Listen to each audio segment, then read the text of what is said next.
అత్యంత ఆదరణ పొందుతున్న number 1 premium range beauty products ARM pearl beauty. కుక్క కాటు ఈ పదం ఎక్కువగా వినాల్సిన పరిస్థితి వస్తోంది. ఎక్కడో చోట చిన్నారులు పెద్దవాళ్లు కుక్క కాటుకు బాధితులవుతున్నారు. ఆసుపత్రులకు క్యూ కడుతున్నారు. సైలెంట్ గా ఉన్నా కూడా కుక్కలు అటాక్ చేస్తున్నాయి. అసలు కుక్కలు కరవడానికి కారణం ఏంటి? ఏం చేయని చిన్న పిల్లలను కూడా ఎందుకు కరుస్తాయి?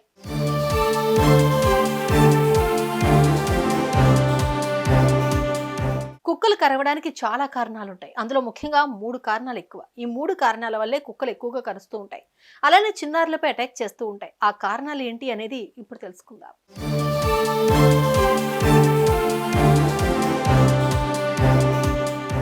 సాధారణంగా మనుషులను వీధి కుక్కలే కరుస్తాయి. పెంపుడు కుక్కలు చాలా అరుదుగా కరుస్తాయి. అయితే పెంపుడు కుక్కలకు దొరికినంత ప్రేమ, ఆప్యాయత వీధి కుక్కలకు దొరకదు. వాటిని చూస్తే చేదరించుకుంటారు, రాళ్లతో కొడతారు, అరుస్తూ భయపెడతారు. అందుకే కొన్ని కుక్కలు ఆ కోపంతో కరుస్తాయట. అంతేకాదు ఎండాకాలంలో వేడిని తట్టుకోలేక కొన్ని కుక్కలు పిచ్చి పట్టినట్లు ప్రవర్తిస్తాయి. ఏం చేస్తున్నాయో వాటికి కూడా అర్థం కాని పరిస్థితుల్లో పిల్లలపై అటాక్ చేస్తాయి. అలానే కంటికి కనిపించిన ప్రతి ఒక్కరిని కరిచేసి ఆ కోపాన్ని తగ్గించుకుంటాయి. అంతేకాదు కుక్కల పిల్లలు ఏ వాహనం కిందైనా పడి చనిపోతే కూడా కుక్కలు కోపంతో బైకులపై వెళ్తున్న వారు వెంట పడతాయి. మేజర్గా ఈ 3 కారణాల వల్ల కుక్కలు కరుస్తాయని పెటా ఇండియా నిపుణుల వేదికలు చెబుతున్నాయి.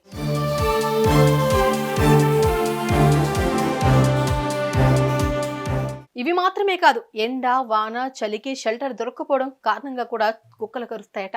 వాటి ఏరియాలో కొత్త వాళ్ళు ఎవరొచ్చినా అటాక్ చేస్తాయి. ఇక కోపంతో ఉన్నప్పుడు చిన్నపిల్లలపైనే అటాక్ చేస్తాయి. ఎందుకంటే చిన్నపిల్లలు ఎక్కువ దూరం ఫాస్ట్ గా పరిగెత్తలేరు కాబట్టి. ఇక ఆకలి కారణంగా కూడా కుక్కలు కరుస్తాయి అనేది తేలిందే. ఎవరైనా కొట్టేందుకు ప్రయత్నించినా కూడా తమను తాము కాపాడుకునేందుకు కూడా అరుస్తూ అటాక్ చేస్తాయి.